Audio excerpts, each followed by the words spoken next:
موقع پر میں ایک آدھ ایسا کویشچن پوچھنا چاہ رہا ہوں جو کہ لوگوں کے ذہن میں ایک یو کین سے کہ بیٹھ چکا ہے. کچھ پرسیپشنز ہوتی ہیں جو بٹھا دی جاتی ہیں، بیٹھ کے ہی ہوتی ہیں. اس میں ایک جو سب سے بڑا پرسیپشن یہ پاکستانی میڈیا میں آتا ہے کہ جماعت احمدیہ جو ہے وہ پاکستان کی دشمن ہے، پاکستان دشمن ایکٹیویٹیز میں ملوث ہے. یہ بڑا ایک اسٹرانگ پرسیپشن پاکستان میں موجود ہے اس وقت. ایک تو میں آپ کے اس بارے میں خیالات جاننا چاہوں یہ پہلے بات یہ ہے کہ جب حکومتیں یہ فیصلہ کر لیں کہ کسی ایکسٹریمسٹ گروپ کے خوف سے، جو اس وقت ملا کا خوف ہے، جو تاریخ ہے اس کو ہی آپ نے ڈسٹارٹ کر دینا ہے، تو اور نئی بچوں کو ذہنوں میں یہ ڈال دینا ہے کہ یہ تاریخی حقائق کچھ اور تھے، یا اپنی طرف سے بنا کے دے دینا، تو پھر اس قسم کے تصورات، خیالات، یہ پرسیپشن ہو سکتا ہے. بات یہ ہے، کل ہی میں نے خطبے میں 23 مارچ کے حوالے سے بات کی کہ 23 مارچ کا دن جماعت احمدیہ کے لیے بھی اہم ہے کہ جماعت کا قیام عمل میں آیا، اور 23 مارچ کا دن میں نے ساتھ یہ کہا پاکستان کے لیے بھی اہم ہے کہ پاکستان کا قیام کا نظریہ پیش ہو کے اس کے لیے ایک موومنٹ چلی. ٹھیک ہے.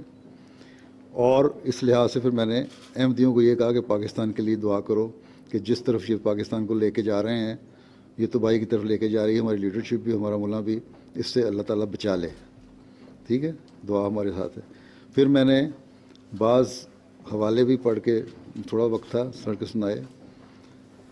اخبار نوائے وقت کے حمید نظامی صاحب کا حوالہ پڑھ کے سنایا کہ انہوں نے کہا تھا کہ پاکستان کے بنانے میں مسلم لیگ کا ساتھ دیا احمدیوں نے، اور اس وجہ سے ہوا. پھر ایک دو اور میں نے حوالے پڑھے تھے مختلف لوگوں کے ہیں. اور پھر ایک بھول رہا ہوں میں نام ان کا، حوالہ تو میں نے پڑھا، لیکن اب تاریخ اگر پڑھیں صحیح تو آپ کو پتہ لگے گا کہ وہ صاحب نے کہا کہ میں ایک میٹنگ میں گیا تھا مسلم لیگ کی، تو قائد اعظم نے مجھے پیغام دیا کہ تم بٹالہ جا رہے ہو تو قادیان بھی ہو آنا. تو میں اپنی میٹنگ سے فارغ ہوا تو رات کو 12 بجے میں قادیان پہنچا. میں نے وہاں قادیانی خلیفہ مرزا بشیر الدین محمود احمد کو پیغام بھیجا 12 بجے. وہ سونے چلے گئے تھے، انہوں نے نیچے اترے، گھر سے آئے اور پوچھا ہاں کیا ہے.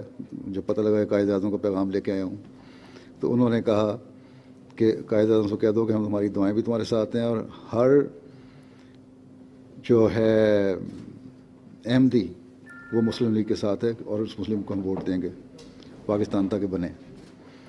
اس کے بعد کہتے ہیں مجھے، کیونکہ مودودی صاحب کے لیے بھی تھا پیغام، ان کے پاس بھی میں گیا، وہ کہیں تھے لدھیانہ یا کسی جگہ پہ تھے، یا پٹھان کوٹ میں تھے. ہاں، سردار شوکت حیات گئے تھے پٹھان کوٹ میں، ان کے پاس گیا تو انہوں نے کہا کیا پیغام لائے ہو تم کا، کس لیے میں دعا کروں، ہم تو عظیم تر ہندوستان کو پتہ نہیں مسلمان مملکت بنائیں گے تو یہ ہوگا اور وہ ہوگا. میں پاکستان کو نہیں، نا پاکستان سمجھتا ہوں. یہ پاک تو ہو نہیں سکتا، یہ ناپاکی ہے اس میں، یہ نا پاکستان بنے گا. تو اس نے خود ہی، انہوں نے سردار شوکت حیات نے موازنہ کیا، یہ دونوں کا حال تھا. اور اس کے بعد پھر انہوں نے مثال دی ہے کہ مرزا بشیر الدین محمود احمد نے کہا تھا کہ اگر ہمارا احمدی بھی کوئی کھڑا ہوگا نا مسلم لیگ کے مقابلے میں تو وہ بھی، اس کو ہم ووٹ نہیں دیں گے احمدی. اور اس کا نتیجہ یہ ہوا کہ سیالکوٹ میں ایک جماعت احمدیہ کا صدر جماعت الیکشن میں کھڑا ہوا مسلم لیگی لیڈر کے اگینسٹ، اور وہ ہار گیا احمدی، اور احمدیوں ساروں نے مسلم لیگ کو ووٹ دیا. تو یہ تو تاریخ ہے. اس کے علاوہ بے تحاشا اگر پاکستان کی تاریخ میں کی تعمیر و ترقی میں احمدیوں کا کردار، بہت ساری کتابیں احمدیوں نے لکھی ہوئی ہیں، اگر آپ چاہیں تو میں آپ کو بھجوا سکتا ہوں، بشرطے کہ آپ اس کو پھر میڈیا میں دیں. آپ کہتے ہیں نا نہیں ہے، تو ہمارا کردار ہے یہ. پھر چوہے ظفر اللہ خان صاحب نے کشمیر کا جو مسئلہ پیش کیا وہ اخباروں میں ریکارڈ ہے، UN کی اسمبلی کا اجلاس میں ریکارڈ ہے، ہر جگہ گورنمنٹ حکومت پاکستان میں ریکارڈ ہے. اگر دیکھا جائے کہ کس طرح آسان طریقے پہ کشمیر کا مسئلہ دیا، پیش کیا. اور پھر ایوب خان کا ایک کوٹ، ایوب خان نے کہا کہ میں نے ایک دفعہ کہا کہ میں نے بڑا ایک اہم کام کروانا ہے اور جس میں موت کا خطرہ ہے، کھڑا ہو فوجیوں میں سے، کھڑے ہو تم، کون اس جانے کو تیار ہو. سب سے پہلا جو ہاتھ کھڑا ہوا وہ اسکواڈرن لیڈر منیر کا تھا جس نے ہاتھ کھڑا کیا اور وہ گیا اور اپنا مشن پورا کر کے وہیں ختم ہو گیا. تو اسی طرح آپ دیکھیں مستقل پھر یہ پاکستان کا جو سارا ڈیٹا پرووائڈ کیا ہے پارٹیشن کے وقت میں، یہ تو انہوں نے انگریزوں نے فیصلہ کر لیا تھا نا کہ نہیں گرداسپور کا علاقہ دینا پاکستان کو. ادروائز جو ساری انفارمیشن تھی ایک رات کے اندر اندر احمدیوں نے مہیا کی تھی. اگر پاکستان کے خلاف تھے احمدی تو احمدی تو اپنے آواز اٹھاتے تو وہ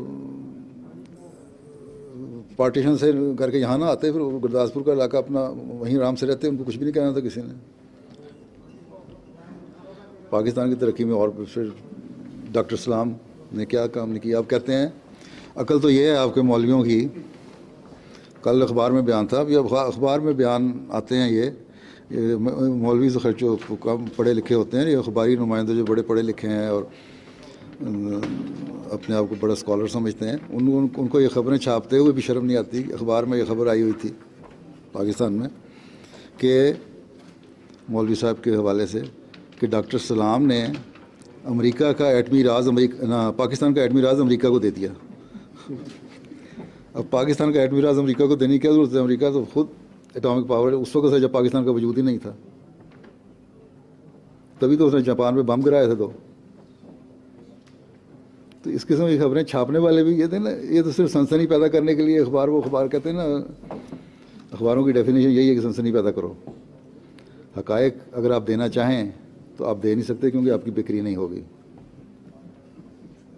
ٹھیک ہے، ٹیلی ویژن چینل پہ آپ دینا چاہیں تو آپ دے نہیں سکتے کیونکہ مولوی آپ کو کل کو ایسا دھمکیاں دے گا یا کہے گا آپ کے رشتہ داروں کو یا آپ کی پراپرٹی کو میں پاکستان میں تباہ و برباد کر دوں گا. آپ کہیں گے اچھا بھائی خدا کے واسطہ معاف کر دو. تو یہ چیزیں نہیں ہو سکتی. اگر آپ لوگوں میں صحافیوں میں جرات پیدا ہو جائے، ٹی وی چینل والوں پہ جرات پیدا ہو جائے تو یہ سب کچھ ختم ہو سکتا ہے. میں تو پہلے ہی کہا کرتا ہوں کہ ان مولویوں کے پاس یا ٹیررسٹ گروپس کے پاس پیسہ کہاں سے آتا ہے؟ کیا ان کی کوئی فیکٹریاں لگی ہوئی ہیں؟ کیا ان کی سونے کی کانیں ہیں یا ان کے آئل ویل ہیں یا ان کے پاس آرمز اینڈ ایمونیشن بڑا سوفسٹیکیٹڈ قسم کا آتا ہے؟ وہ کہاں سے آتا ہے؟ کوئی ان کو مہیا کر رہا ہے نا، تو اس مہیا کرنے والے کو پکڑ لو. میں تو بڑے پاورز کو بھی یہی کہا کرتا ہوں جو کوئی پولیٹیکل لیڈر مجھے ملتے ہیں کہ تمہیں بھی پتہ ہے کہاں سے آتا ہے اور دنیا کو بھی پتہ ہے. اس لیے یہ تو تمہیں اشک ہوئی ہے. اس لیے ہمارا جو کردار ہے نا پاکستان کا بنانے میں، احمدیوں کا بہت بڑا کردار ہے. اور نہ صرف اس وقت کردار ہے بلکہ آج تک ہے. اگر نہیں ہے تو مجھے آج یہاں کھڑے ہو کے، میں تو انگلستان میں بیٹھا ہوں، مجھے کوئی ضرورت نہیں پاکستانی احمدیوں کو کہنے کے لیے کہ تم دعا کرو اور کہ پاکستان بچ جائے.